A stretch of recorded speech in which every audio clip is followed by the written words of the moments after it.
COVID-19 has impacted thousands of families in Siouxland over the last 2 years, claiming hundreds of lives and leaving others with what seems like a permanent fight just to breathe. Thanks for joining us. I'm Katie Koppel. And I'm Larry Wentz. And tonight, one of those stories is first at 9 o'clock.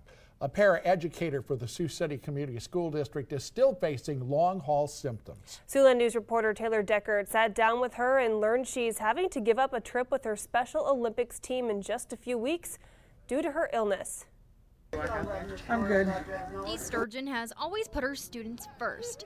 As a para teacher at West Middle School and coach for Special Olympics for 39 years, she comes to work with a smile on her face. But COVID changed her life forever. You go to bed with COVID, you wake up with COVID.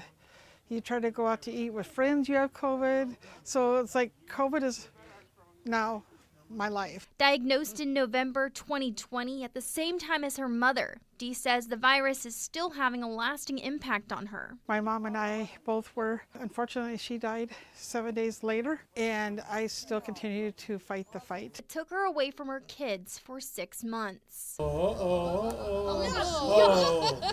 It's a significant year for Dee and her students, going to the Special Olympics for the first time in 2 years. But unfortunately, Dee isn't able to go due to her health. It's just the hardest decision for me to make, to not be able to go.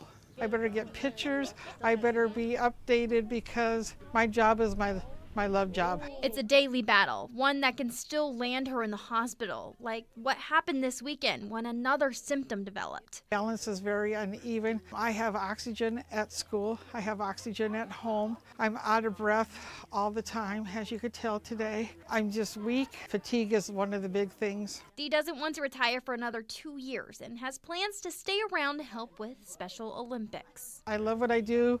That's why I fought COVID. I missed 6 months of work, and I did not fight COVID to retire. Reporting in Sioux City, Taylor Deckard, Siouxland News. Sturgeon urges more people to get vaccinated because the virus is still out there. She hopes others don't have to go through what she goes through every day.